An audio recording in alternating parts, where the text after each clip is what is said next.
Good morning, everybody, and welcome to another in the series of our Community Assets webinars. Today, we have Ronnie McRae speaking. He's the Chief Executive of Highland Small Communities Housing Trust. And then we'll also have Alison Crook, who is a Scottish Land Fund advisor and has vast experience in housing. We're not expecting any fire alarms today, so hopefully we'll have no sirens in the background. Unfortunately, Mike Staples of Dumfries and Galloway Housing Trust, who we advertised as also speaking, has been unable to join us today, so we may have to hear from him in a later session. I will first be handing over to Ronnie to give us a bit of a lowdown from his perspective. So that's me just handing over now. Hi, Elliot. Hi, everyone. We've got you loud and clear, Ronnie. Thank you. Oh, show your screen. Okay. Perfect. We can see everything clearly. Thank you. Do you want me to just start, Elliot? You crack on. Thanks, Elliot. Well, hi, everyone. It's unfortunate Mike couldn't make it today, but as Elliot says, hopefully he'll catch up on the next session. Today, you're just really going to be hearing the HSCHT's version and our ethos on how we work with communities. This session, the brief is basically just a general overview of community-led and owned housing. And that can be maybe expanded on in the next session.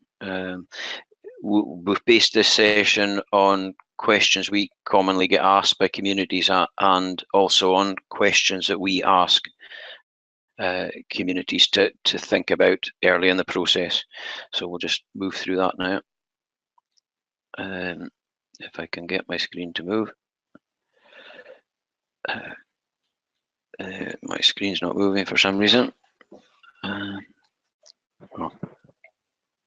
If you try clicking when you're on the presentation. Aha, well done, Ailey. I'm afraid housing is my speciality, not IT. So the first question is why housing, and the answer is going to vary greatly for all communities, and I've just listed some of the main points that crop up, but like I say, the wider the list of reasons you can have, the better. I think very early, before you engage too much in any process, it's important to be able to demonstrate a clear and robust reasoning as to why you want to get involved in housing, and then maybe set a mission or vision statement that you can keep going back to keep discussion focused at crucial points. The more generic and open you can keep your mission statement, the better. It doesn't need to be long. A short sentence just detailing the main aims and objectives of why you're getting involved in housing. I think that's a useful starting point. What is community-led and owned housing? That's a common one. It can be anything from a community putting his hand up and saying to strategic providers like local authorities or housing associations, we want some housing, can you help? Right through to community-owned and managed options. More commonly, it's communities partnering various different bodies, local authorities, housing associations, organisations like ourselves to deliver. There's a couple of photos there. The top one is Neudart. We weren't involved in that project, but Neudart have gone the whole hog, and they manage. They built the houses and they manage them themselves. Whereas the bottom photo, Helmsdale, is where the community own the houses, but Alban Housing Association actually manage them on their behalf, and that's probably a model we recommend to most, because actually managing tenancies and managing the allocation policy, we find can have issues when it's too localized. And devolving that, at least the minimum of the allocations or the tenancy frontline duties to a third party we find most communities we work with are keen to devolve that and prevent any local squabbles, if you like. But I mean, there's a range of options. That's four broad brush, I suppose, scenarios there. But there's a mix in between of what you can do.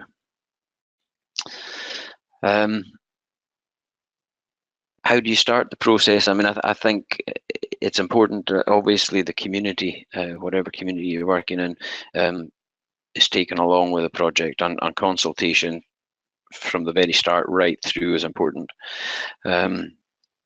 Identify assistance early in the process if you can, or if it's required, and also speak to strategic bodies as early as you possibly can.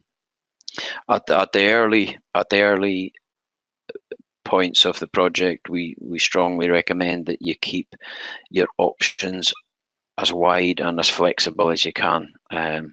There's often surprises come up about what tenures are required or house types, or the more flexible and open you can be, it prevents boxing yourselves in and reducing your options.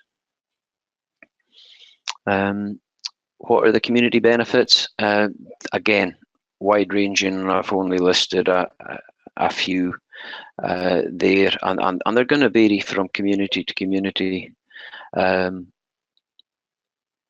the more you can list, the easier it will be to take the wider community along with you and to justify why you are actually looking at housing for your community. I think probably early in the process, it is important to not just look at what the benefits for your own community are. I think it's essential that you start considering third parties and who you might want to approach in the future. Like I said, the statutory bodies are very important, but also grant funding. And you know, you're going back to your mission or vision statement. That can affect the types of grant giving bodies that you can approach. So some thought on that is quite important. Community development brings a wide range of benefits for the statutory bodies, for the governments and local authorities and housing associations as well. And again, I've just listed a few potential benefits for them, but I think it's important to remember that if you are looking to like the Scottish Land Fund or Rural Housing Fund, Rural and Island Housing Fund, at the very least you're going to need some strategic support. The way the funding works is that the Scottish Government are providing the money, but they do check with local authorities that what's being proposed fits with strategic objectives, and also that it's a reasonable and well thought out proposal. So it's important that you work constructively with housing providers and the statutory bodies to make sure you've built a good case for what you want to do, and it also obviously helps with funding. It's not all plain sailing. There can be issues and there are risks, and it's important again very early in the process to think carefully about what the risks might be and how you can mitigate against them. There's obviously the obvious one that most communities flag up is capacity and volunteer overload. Obviously, housing can be divisive. Not everyone in a community feels there's needs for communities for housing, and depending on where the site is chosen, you're almost certain to get some neighbour resistance. And then you've got your financial and all your other liabilities, like if you are a landlord, there are liabilities that go with being a landlord, and you need to consider them and make sure you've mitigated them. I've put down private rent tenancy because that's that's a piece of legislation that's due to come in very shortly. I don't think it's necessarily should be in the risk, but I was struggling where else to put it. I think as far as community-owned projects or driven projects are concerned, I think it's going to be a good thing. It gives tenants more rights. It's a more secure tenancy option.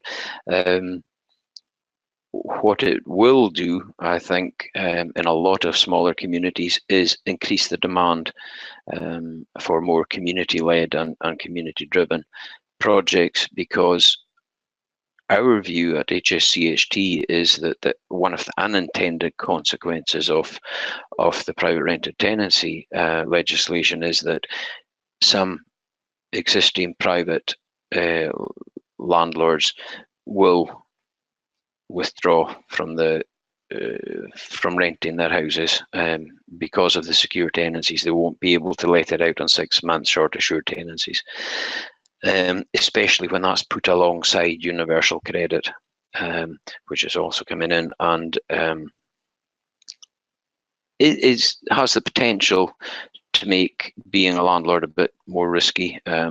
Universal credit has the option of paying directly to the tenant, and that's something that community landlords need to consider how they manage that. But advice and support can be provided on that. But it's important to think about some of these risks early on in the process. Again, tenures, the more open and wide ranging you can have your tenure list of not all tenures are going to work in every community. They've all got their limitations. And you know, things like social rent through a registered social landlord or a housing association, it may not be possible in your community due to capacity of the housing associations, but there are other ways of providing social rent, like through the community ownership. The wider range you can have, the better, we think. And in most communities, if you can have a mix of tenures, we feel that de-risks projects. You know, for example, you might not want to get the housing association to build 10 houses in your community because there might not be 10 people who fit the bill. And the same could be said for self-build plots or whatever. You know, you're probably unlikely, in a very small community, you're probably unlikely to find 10 people who want to self-build, but maybe doing 2 social rent alongside 2 self-build alongside 2 low-cost home ownership options can make the project stack up and hit more people's needs in your communities, and it also shares the costs and risks. Whatever tenure you need or identify, I think it's important to put some thought into a backup plan or exit strategies. For example, social rent, if that's not working for you either financially or demand-wise, what do you do with it? You know, can you convert it to low-cost home ownership? Can you get a housing association to buy it and use it under their mechanisms? Whatever it may be, I think it's important to consider a list of exit strategies, and most funders want to see that. But it's also important for a community to have confidence that there are other options should their identified preference not work as planned.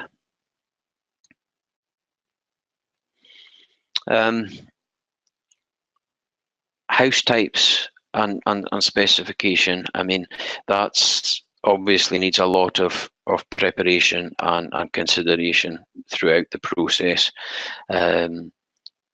Making sure you're providing the right house type, the right tenure, and to the right specification obviously affects costs.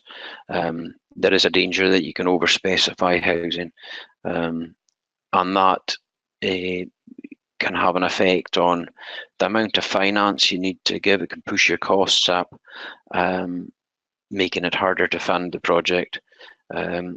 But it can also increase your liabilities as a landlord. You know, I mean, specifying things like a gas installation, for example, that requires yearly maintenance, can have an impact on your maintenance bills, and that in turn reduces the amount you have spare to maybe get private finance into the project. There's a lot of issues there. I mean, you know, there's no point in building a block of flats in a small rural area if nobody wants to live in them. So a lot of consideration and work and consultation with a lot of different bodies, and taking on as much advice as you can on these elements is quite important if you're wanting to get an efficient project that's as low risk as possible moving forward.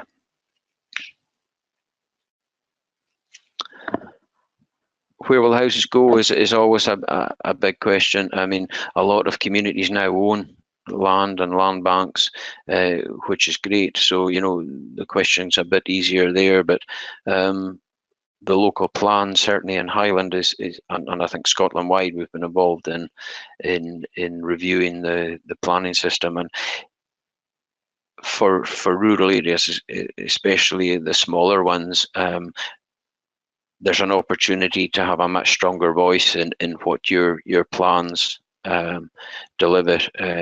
Strontian, for example, we worked there, and they've drawn up their own local plan, which has now been adopted into the Highland Council's local plans. And it's important not just to look at housing. I think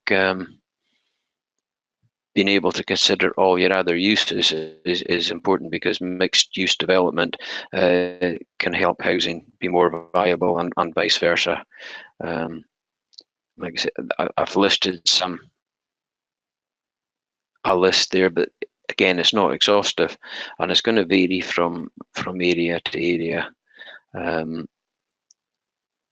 One thing that continually crops up is there's a plethora of policy out there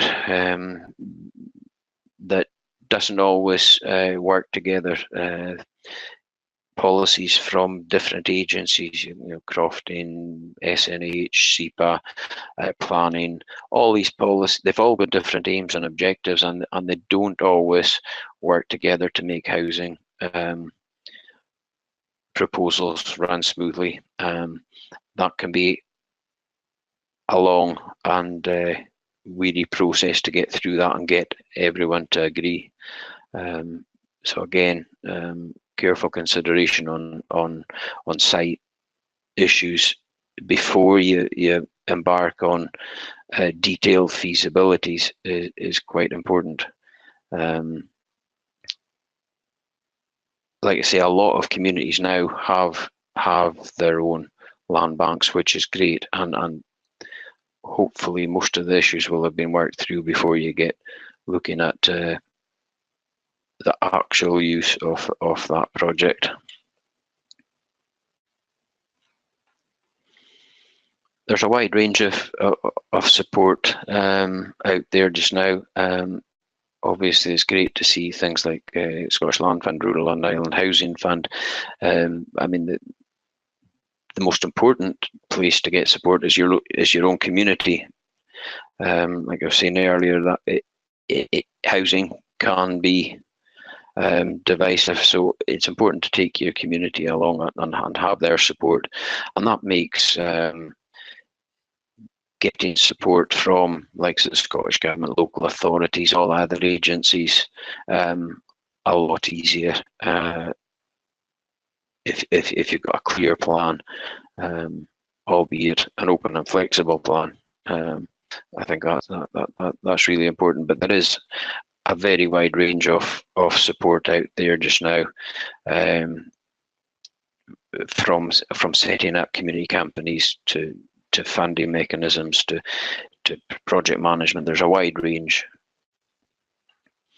A big one we get asked is obviously funding. Where do you get funding? And I think from our perspective, it's important to set a budget early on in the process,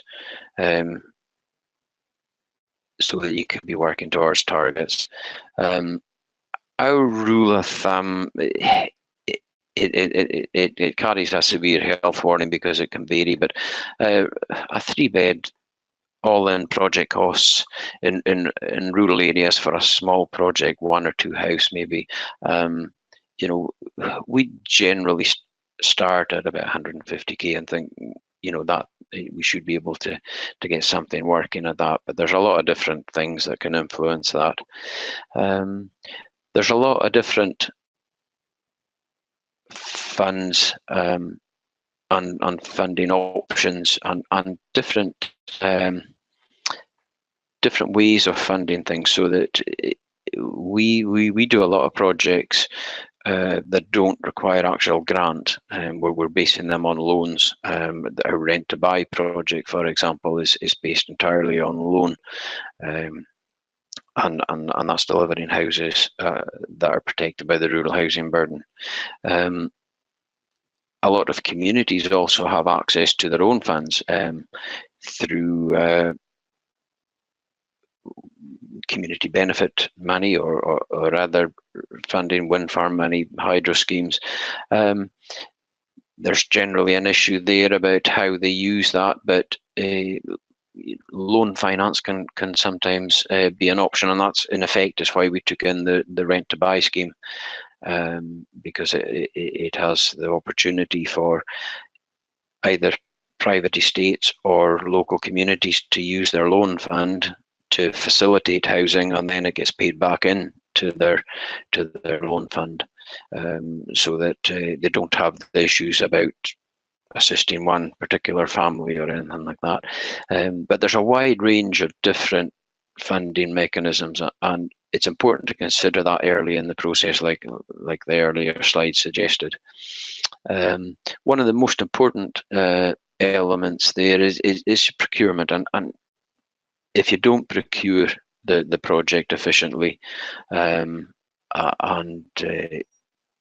set it up right at the start, it can add tens of thousands, if not more, to a project, and projects can go into areas that are extremely difficult to fund, and create more risk for the community. So it's important to keep tabs on a budget, and make sure it's realistic, and that gives funders confidence that you're really looking at this from a business perspective. I know it's community, and the benefits are the main priority, but if you're going to deliver this properly and efficiently, there needs to be a robust business case there. Moving on to that, it's what do funders look for, because you're almost certainly going to need some form of funding.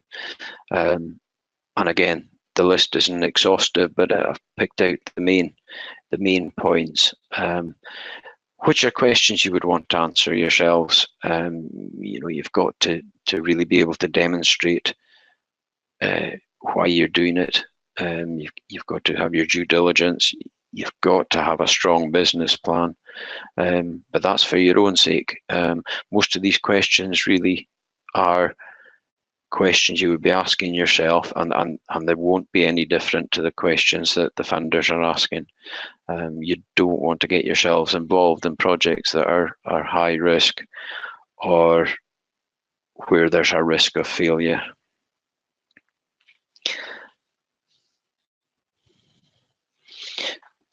In most communities, there's a wide range of different drivers for housing, and that's potentially a good thing, because you know, most of the other drivers, whether it's health or education or sport or whatever it may be, you can probably access other funding streams. Obviously, the economic side, HIE have come in with support on that side in the past, and that's something that we incorporate in a lot of the projects we do, because housing and economic growth are two key components that work very closely together. And as I said earlier, mixed developments working together can have benefits. One can, it gives a bit of capacity to the project. It spreads your cost of your infrastructure, and it de-risks things a bit. Plus, it takes a range of different funding mechanisms into the one project. You know, it's not all housing money that's required. It may be some economic, or it may be other, likes of in the photo there, the Shinty Pitch in Balmacara, to go in Sport Scotland funding. And I'll show you an example later on of where there was a wide range of different funders coming in. There's a range of different partners to work with if that's required. You may have the capacity to do it yourselves, but local authorities, registered social landlords, which are housing associations, the third sector, organisations like ourselves and Dumfries and Galloway, TIG, etc. Landowners and estates, having a willing landowner or an estate is crucial if you don't have your own land. Private developers, if you can work in a deal there that makes it attractive to them. And again, a mix of partners in the development can help spread the risk, spread the cost, and it increases the experience that's coming into the project.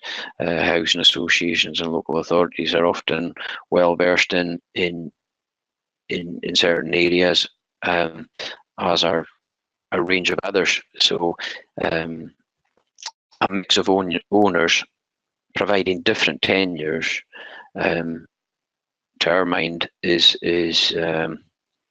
an excellent way to go. And like I say, it spreads the risks, makes it more affordable for everyone, and from a community perspective, you're providing more options for the people that live and work in your area, and you're probably able to support a wider range of issues, whether that's economic or social or services or whatever.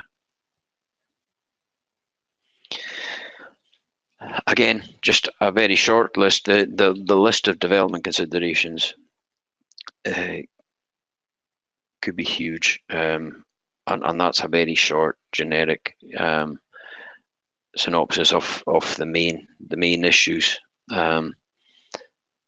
Again, that's going to vary from community to community, and depending on your partners and tenures and what the aims and objectives are.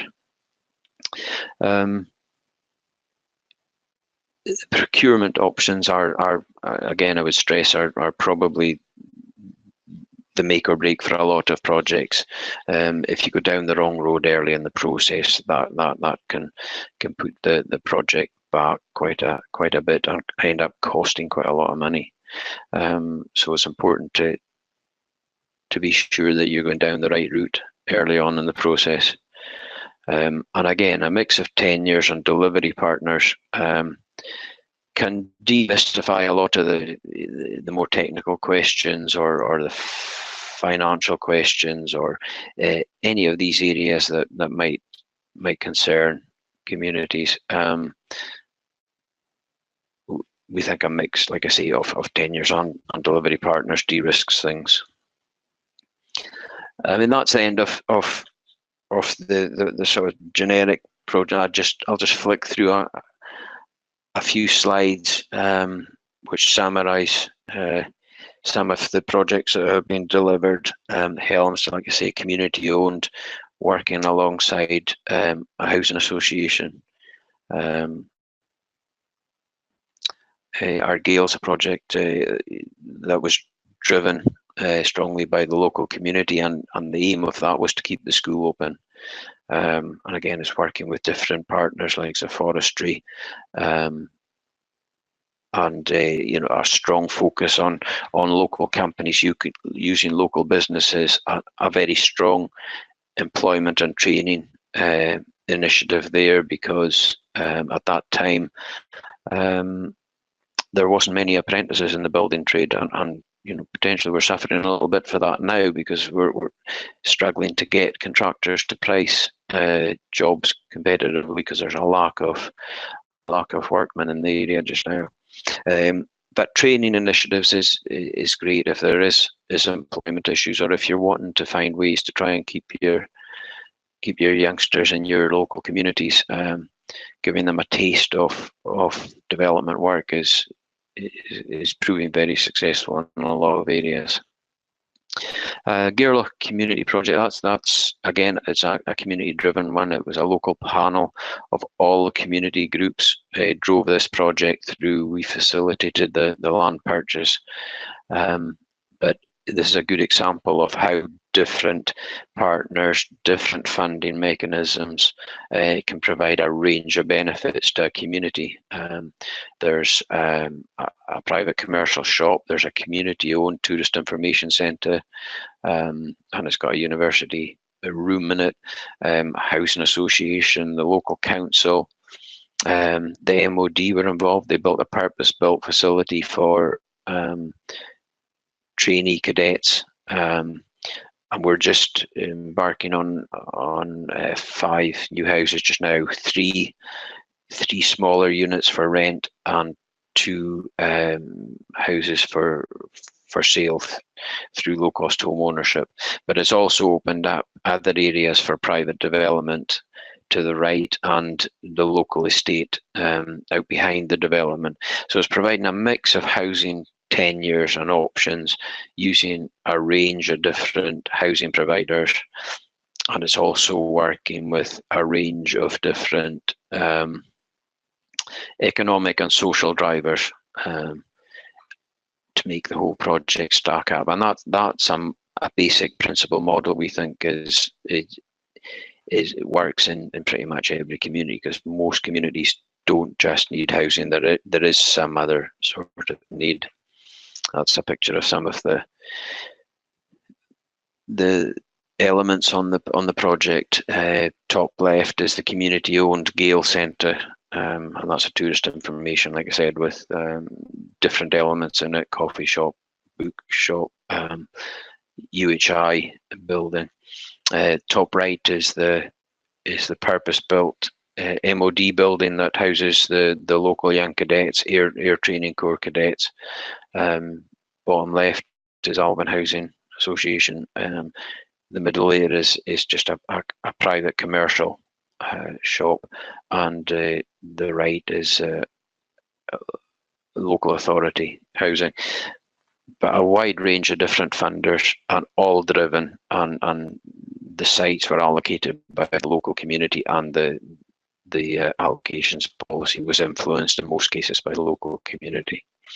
The driver for Kinlochshiel Shinty Club, that's at Balmacara, through working with housing, the Shinty pitch was able to get the funding in place to be completed. And obviously for a Shinty club, they want to make sure there's youngsters coming through and people staying in the local area.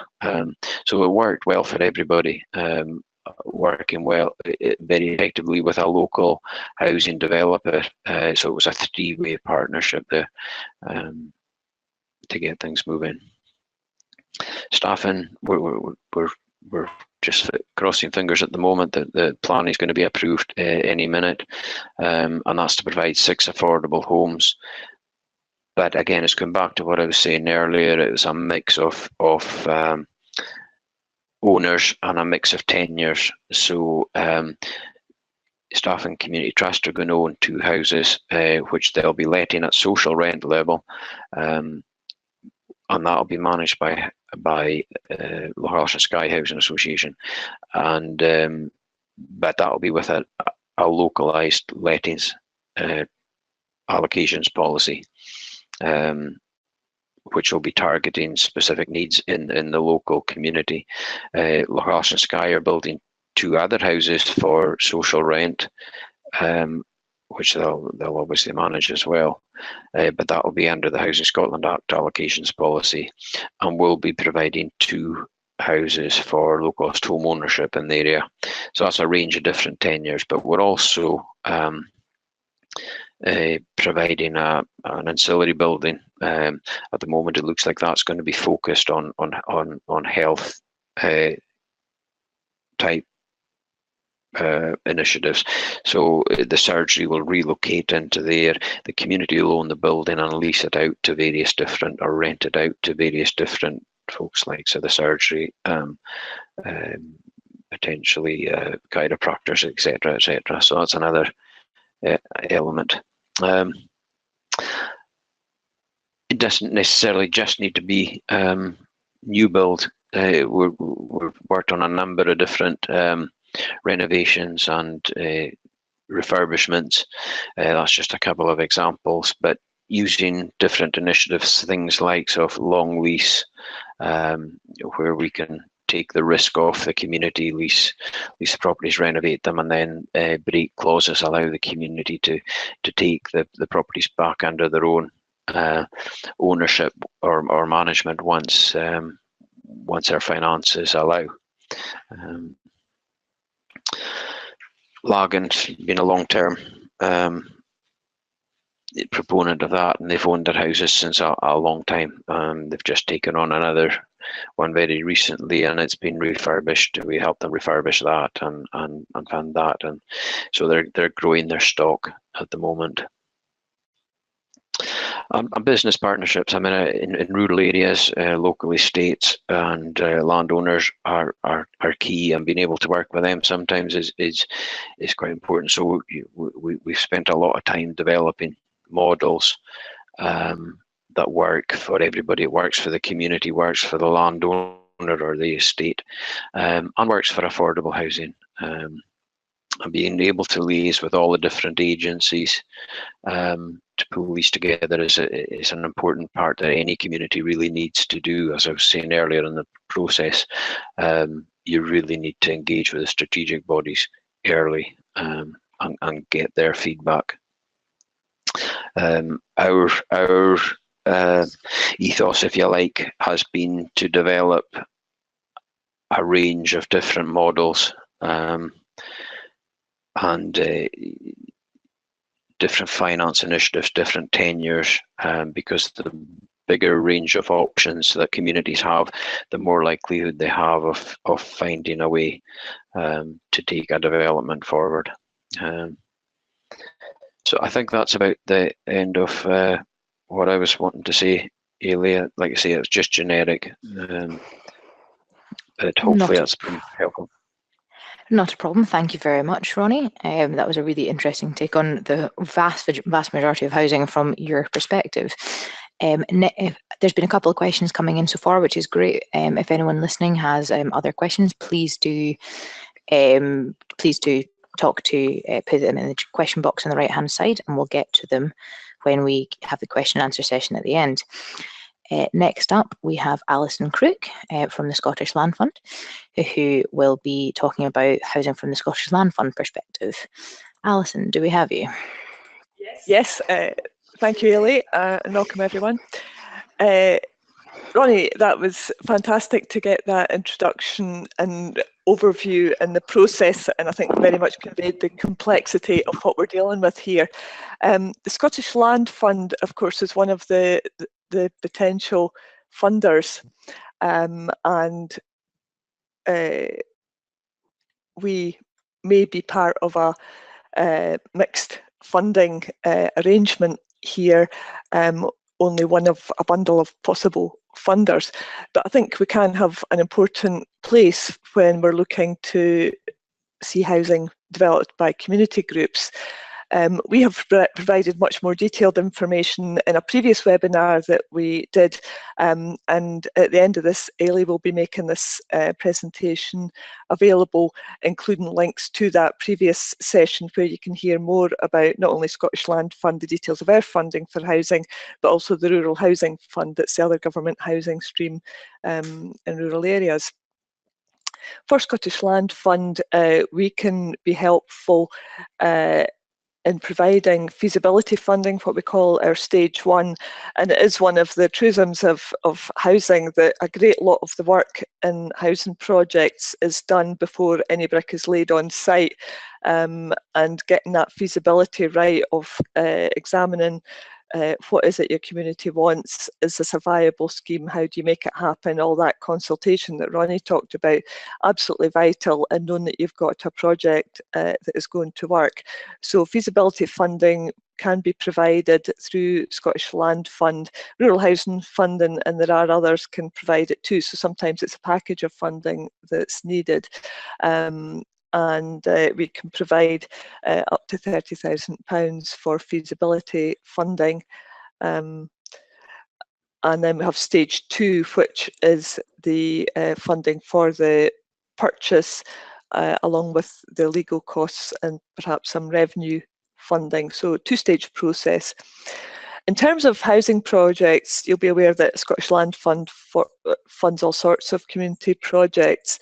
But where we can help with the housing projects is in purchasing the land element for the community housing project. So part of the funding can come from Scottish Land Fund for that. Also, another angle might be if you're purchasing buildings for community projects, and it might have a housing element in there.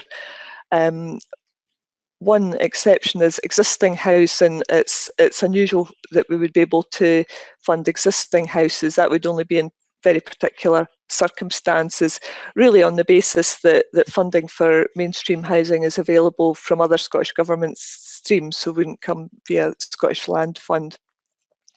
And we can't help with the cost of building work or conversion. One example I can share with you is from the Scottish Borders. This is the main street in Coldstream.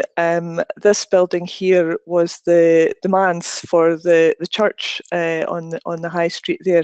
The church is already in community ownership and is run as a community hub, and this property right next door was where the minister lived, and at the back is the stables where the minister in olden days kept his horse. And the community were very keen to get it because this house has been sitting derelict on the high street in private ownership for a long time, and blighting the high street, and also it's an area with very high housing need. So they're currently midway through their feasibility study to look at what is going to be involved in taking on that project, converting it into 2 properties. It's a listed building, so many complex elements to deal with in terms of what they've to standards they've to meet and the costs of that, and then trying to pull this together as a project. So they'll, as I say, they're just working through that feasibility at present, but that's been with money both from the Rural Housing Fund and Scottish Land Fund to help them work through that process. As Ronnie said, there's a great lot of advice and help available out there from many, many different agencies, and we would certainly urge any community thinking about housing to make the most of the advice, help and support that's out there. You'll have picked up from Ronnie's talk that housing is hugely expensive, hugely complex, and with very high risk, so it really is important to get that specialist advice and support, and if possible that continuity through your project with supporters. So Highland Small Communities Housing Trust, Ronnie's organisation, is one. Similarly, Dumfries and Galloway Small Communities Housing Trust in the southwest of Scotland. The Rural Housing Scotland, including their Outer Island Home Service. Local housing associations can be very helpful and willing to provide services. Berwickshire Housing Association were very helpful to Coldstream. Ourselves at Scottish Land Fund for the early part of the process. Development Trust Association, Community Land Scotland can offer some help and advice. So there are many sources of help, but would certainly urge communities to make the most of that and to get that specialist help rather than just relying on their own resources or perhaps their consultants. I think Ronnie said it's a long and weary road, which I think it often can be. So yeah, get that help. So yeah, we'll again with the webinar give a list of how to contact ourselves and seek referrals to Scottish Land Fund if you're considering housing projects or other projects. So that's really what I want to say about Scottish Land Fund, and I'll hand back to Ailey.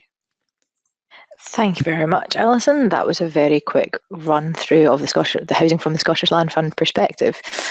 What I'll do now, the floor is absolutely open to anyone who wants to ask questions. We've got a nice wee bank of them developing already, which is handy.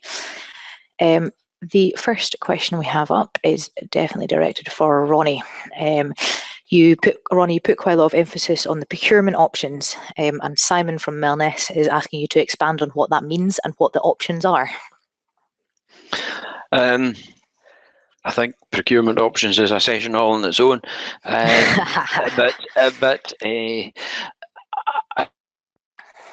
suppose two of the more common options for procurement. One is the traditional procurement route, which is more often not consultant-led. So maybe an architect, engineers designing up a project. And then putting it out to tender for contractors to price, and that's quite a common option. It's an option we've probably struggled with a little bit to get working viably, and the one we're using possibly more often, but not exclusively, is like the design and build, and that's where you identify a constructor, they're called now, under the new legislation. It's not so much contractors, but constructors for the health and safety. That's where you put it to a company, and they just take care of the whole thing. They design, and they employ the architects, they employ the engineers and the quantity surveyors and everything else. And that's an option that has a few benefits. We've been finding on the smaller projects, especially some of the smaller contractors are quite keen to work like that because they've got more control over what they build. So they're not getting asked to build something that they feel maybe isn't appropriate in the area, or using different techniques. But there's a wide range of different options in between. So procurement, like I say, is probably a session on its own. And it's going to be horses for courses. Some projects will work better under different procurement routes, but picking the wrong procurement route can add significant cost to a project. Okie doke. Alison, do you have anything to add to that bit? Only that I can see what Ronnie is saying about design and build contracts, because often you can get a fixed price contract where it maybe costs more initially, but it takes a lot of the risk away of the variable costs that traditional contracts often find. So yeah, it's thinking about, particularly for community groups that don't have deep pockets, what level of risk that they're comfortable with, and what the best option. But yes, procurement is a very complex, again, subject, and there's the procurement of the building works, and then another whole subject is the procurement of your architect and design team. So there was a webinar that we did some time ago on procurement, so that might be of some help as well. Yes, Alison just jumped in and plugged the thing I was about to plug. As a part of this series of webinars, we actually did run a session on procurement from the Land Fund perspective, which might be absolutely helpful, which is available on our Listen Back page, which you will all receive a link to simply because you've registered and or attended this webinar. On the same theme, we've got a question from Donald Lockhart, who very much agrees with Ronnie that the procurement decisions are important in building communities closer to urban areas. What's your approach in slightly more rural communities where options are fewer? I'll pass that one to Ronnie. Sorry, I'm not sure. Is that about procurement options? Yeah, in procurement rural options. communities? Yeah, in rural communities. Again, it's horses for courses, but I mean we've been getting a lot of success in being able to use local contractors on the design and build options. Proving quite successful, but I mean that's not always possible. So it really is being clear at the start about what your budget is. And what your aims and objectives are, and then finding the best route to take that forward, hopefully before it costs you too much money. It needs to be considered early in the process. But again, a wide range of options there. And that's where maybe your mixed developments and partnering developments can aid that discussion, because there's going to be various different views coming forward from like housing associations or local authorities, or a local estate. So it needs to be a route that works for everybody, and spreads risk, like Alison was saying, and reduces costs as much as possible. Okie doke, thank you very much. The next question we've got is about one of the examples you used. I think and again it's for Ronnie. Can you say a bit more about the background to the agreement with Ard Tornish Estate and what it provides for the community? Well, that was an agreement that's been in place for quite a while now. Our Tornish Estate were developing a 20-house development, and at the time they had an obligation to do a Section 75 agreement under the planning approval. The local authority and the housing association weren't able to take on the Section 75. So we worked with the local community and agreed a deal, if you like, with the local estate that allowed us to take on the six plots that were to be made available as affordable. And that allows local input into the allocations and what type of housing is provided there. It's got to be affordable housing of some sort, but we were able to negotiate a flexible deal with the local estate on the community's behalf, and we're providing that now. It's taken longer than we'd hoped, but we're just about to provide another 2 units on there at the moment through the rent to buy scheme. Okie doke, thank you very much. Andrew Prendergast has come in with a big list of questions for Ronnie as well. And it's around, well, he said RHBs, which I'm assuming is rural housing burdens. And so he's asking, how well do you think that they work in practice? Our experience is that they're a very useful tool. They've got their issues. Not all lenders will lend on them. Mm-hmm. But so it reduces the lending options. But the 2 bits that feedback gives us is that landowners like it because it protects any discount they provide if they sell land more cheaply to affordable housing. They're protected that they don't get profiteered on. And communities like it because it's a title condition that's attached to the property, and it's not lifted. It's not lost to the open market in the future. It stays with the title no matter who owns the house, and it gives control to affordable housing. So yeah, I mean there are risks. I mean the other obvious risk, if you like, is that the rural housing body, whoever attaches the rural housing burden, has an obligation, if you like, to make sure that the rural housing burden is not lost, and they may need to buy that house back. So considering that is quite an important element. So maybe not a perfect solution, but it in our view it's provided a lot of access to lower cost land. It's given landowners comfort to release land, and it's given communities comfort that they can support housing projects, and a mix of tenures. The other important bit with the rural housing burden is that, if you like, it weeds out those who are just wanting to profiteer from discounted housing, and from those who really want to live in their communities and are prepared to accept that burden.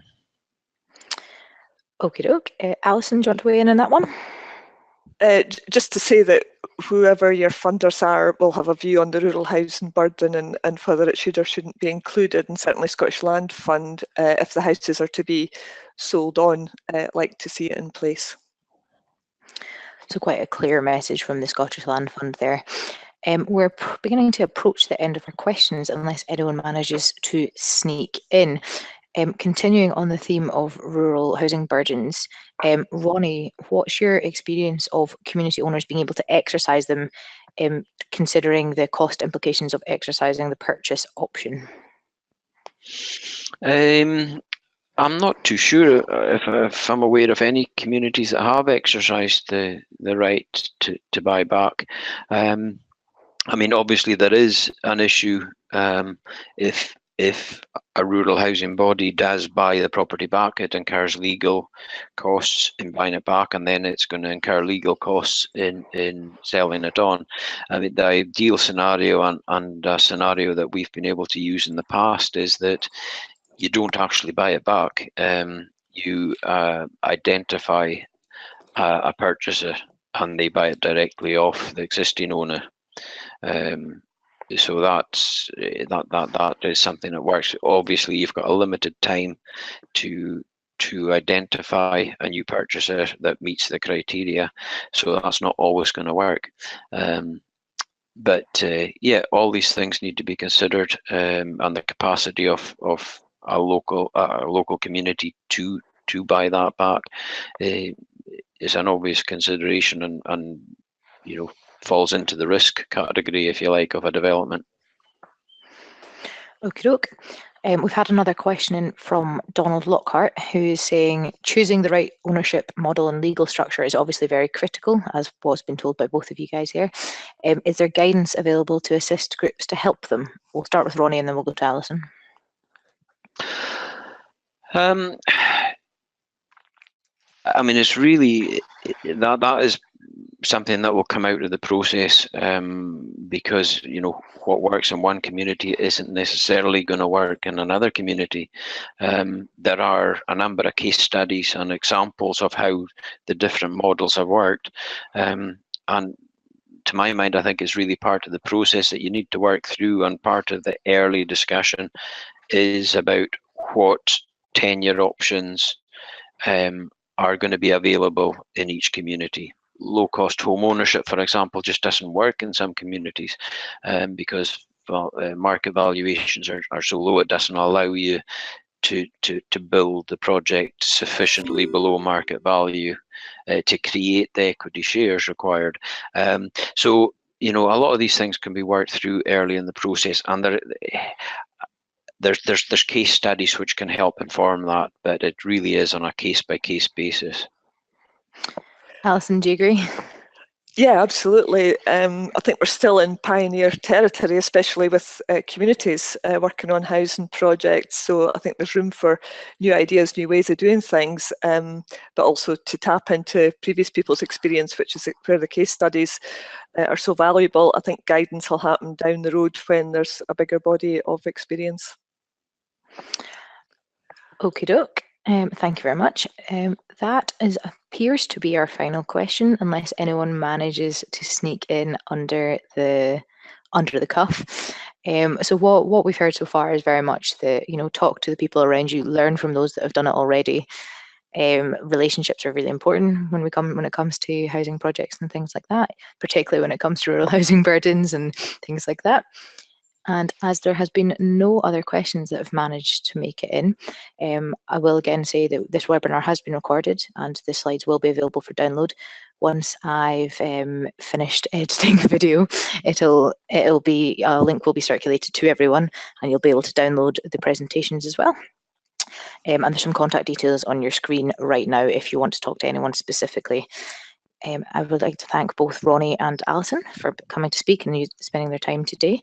And keep an eye out for the next in our series of the housing webinars, where we'll be having other people in to speak on slightly different topics. Okay, thank you and goodbye. Thank you. Thank you. Let's start.